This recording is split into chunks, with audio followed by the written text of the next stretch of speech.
When stress hits your marriage, do you fight each other or fight together? On today's Marriage Builder Sunday, I'll show you how to transform stress into teamwork. So instead of crumbling under pressure, you and your partner come out stronger. Folks, don't miss this one because life's pressure is guaranteed, but a stronger marriage, that's a choice. Welcome back, Uplifting Life Partners, to Simplified Uplifters Marriage Mastery Podcast, cultivating extraordinary connections. The podcast dedicated to giving you the tools to build, repair, and strengthen the foundation of your relationship so you can have a stronger, more joyful, and resilient marriage. I'm your host, Ron Simplified Myers. Let's ignite possibilities together. Well, this is our Marriage Builder Sunday episode, and we're covering the topic, teamwork under pressure, how to support each other and reduce stress as a couple. Have you ever noticed that when life turns up the pressure, whether it's money struggles, health scares, kids, or just everyday stress, it either pulls the couple apart or it brings them closer. And folks, what makes the difference? It isn't luck. It's the teamwork and learning how to stand shoulder to shoulder with your partner when life gets hard and actually come out stronger, more united, and more in love. And that's what we want to talk about today. So let's start off with unpacking one of the biggest challenges every couple faces. Not if, when stress shows up. And let's be real, it always wants to show up. So the question isn't will we face stress? The question is, how will we face it? Will we do it together or apart? See, we realize that life today is packed with pressure points. You got money worries, whether it's debt, unexpected bills, or just trying to keep up with the cost of living. Careers, balancing those long hours, job changes, or just feeling stuck. You got the kids, everything from sleepless nights with the newborns to managing teenagers' endless activities. You got the doctor visits, the chronic conditions, or just the stress of staying well. And let's not forget constant connectivity. You got the phones buzzing, the emails piling up, social media. It can feel like we're never truly off. And these stressors, they don't just drain us individually. They put our marriages in the hot seat. Why? Because when stress levels rise, patience drops. And little issues, they suddenly feel like big ones. See, when that stress piles up, something dangerous can happen in a marriage.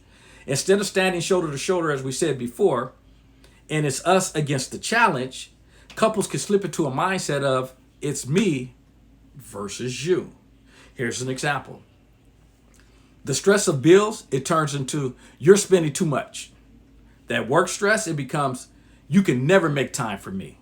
The parenting stress turns into you don't help enough with the kids. See, the problem isn't really your partner. It's the stress. But under pressure, it's easy to forget you're on the same team.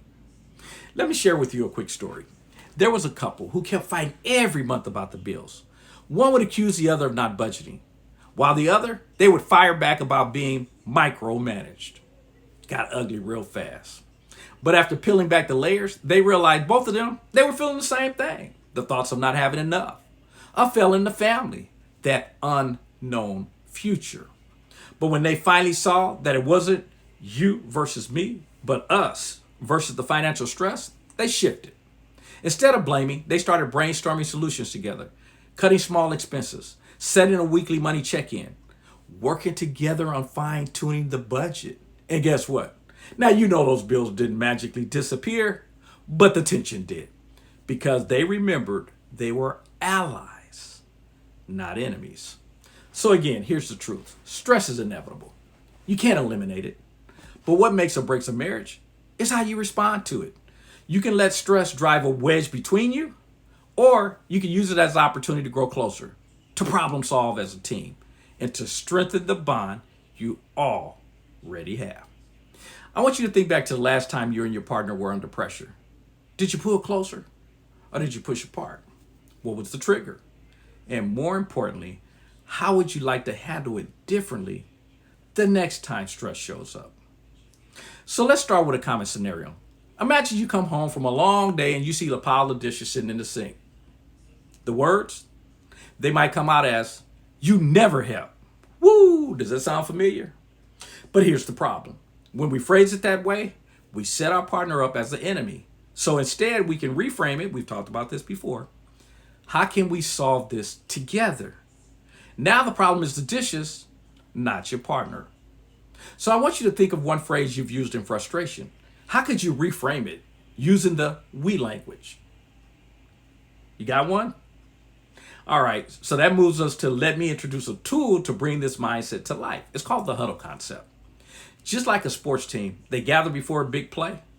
Couples can pause and huddle before facing a stressor, whether it's finances, kids' schedules, illness, or even moving houses. See, a huddle, it can be as short as 5 minutes. You stop, breathe, come together, and you say, okay, here's what we're facing. What's our plan? Now, if your partner's watching, imagine a recent challenge. How might a 5-minute huddle have changed that outcome? I'm gonna give you another story real quick. A couple decided to hold a Sunday night huddle every week. They spent 15 minutes planning their week, work schedules, family events, household tasks, and within a month, their fights dropped dramatically. Why? Because instead of reacting midweek, they were already aligned. So what's one reoccurring stressor in your life that could benefit from a weekly huddle? So here's what I want you to do.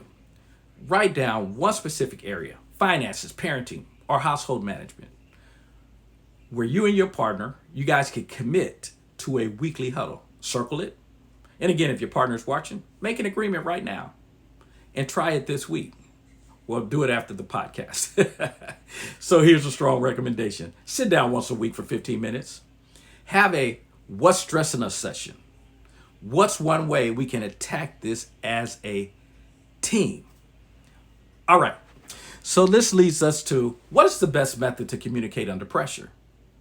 There's what's called the 3 C's of stress-proof communication. Number 1, be in clarity.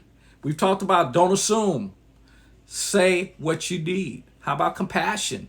Listen without being defensive. And number 3 would be calmness. Take breaks if voices rise. Here's an example.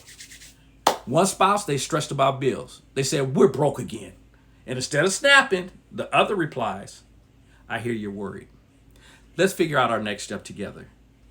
See, folks, remember, it's not about avoiding stress. It's about handling stress in a way that keeps love intact.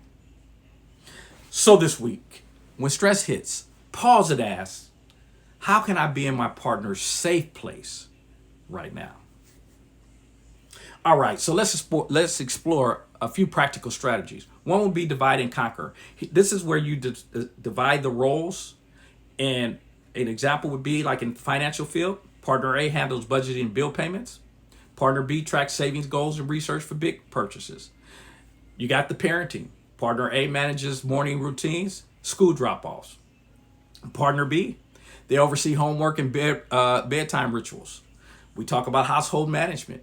Partner A, they cover the meal planning and grocery shopping. Partner B, they handle cleaning schedules and that exciting laundry. Number 4, let's talk about work stress periods. When one partner is on a tight deadline, the other just temporarily takes over. After the deadline, they swap to rebalance. Again, this is teamwork, work together. Let's talk about number 5, which would be in the area of health challenges. Partner A coordinates medical appointments and insurance paperwork. Partner B, they provide day-to-day care, encouragement, and that most important, emotional support. Let's use an example of number 6, which would be social family commitments. Partner A, they organize the logistics. You know those RSVPs, they take care of that, the travel, the child care. Partner B, they focus on relationship maintenance. They're the ones that's checking in with the relative. They're the ones that's sending in the thank you notes. And lastly, number 7, let's talk about the big projects like moving. Partner A, they oversee packing and moving, and the movers, I should say. And then partner B, they update the address, the utilities, and all the digital accounts. Now here's the second strategy. It's called couple calm rituals. That's the evening tea, the short walks, the no phone dinners. Here's a third strategy. It would be my mirror support. When one person's stressed, the other one, You just provide grounding. And then the fourth strategy would be stress reset phrases. We're on the same team. This isn't forever. We'll figure it out together. Do not take the reset phrases as blame, and therefore one partner needs to be corrected. This is an awareness that will allow us to become better at communicating. So, all right, the last area we'll cover today is faith and perspective. It's been shown that couples with a shared higher purpose, whether it's faith, vision, or values, they often have greater resilience. So if you believe in prayer, pray. If it's meditation, meditate. Gratitude, practice it towards each other as a couple. And watch the sparks that begin to show up. I'm going to give you a couple of examples in that particular area. Acknowledge their efforts. I really appreciate how you always make the time to listen to me, even after your long day. Celebrating the support. I'm grateful for how you encourage me to pursue my goals and cheer me on when I feel unsure. Start noticing the small acts. Thank you for making our home feel cozy and welcoming. It really makes a difference in my day. Practice honoring their character. I'm thankful for your patience and understanding, especially when we face challenges together. So appreciating their love and affection. I appreciate the little gestures you do to show me love, like your hugs, your texts, or your kind words. See, folks, always remember and stay aware that pressure can break you or it can bind you. And again, stress, unavoidable. The key is remembering your teammates. So this week, when life feels heavy, instead of saying, why me? Look at your partner and say, let's huddle. We've got this.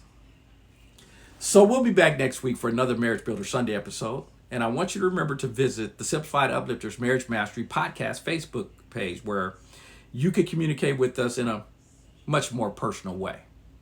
And for more exclusive training, deeper dives, our app, and the clothing apparel, we have placed all the information in the bio of this podcast, or you can visit the website, simplifieduplifters.net. And if you found value in today's episode, we would appreciate you sharing this episode and the podcast itself with those that you know need to hear the messages. And if you haven't already, subscribe to Simplified Uplifters Marriage Mastery Podcast so you don't miss our upcoming Self-Love Wednesday, where we'll explore individual areas to strengthen your journey to self-love.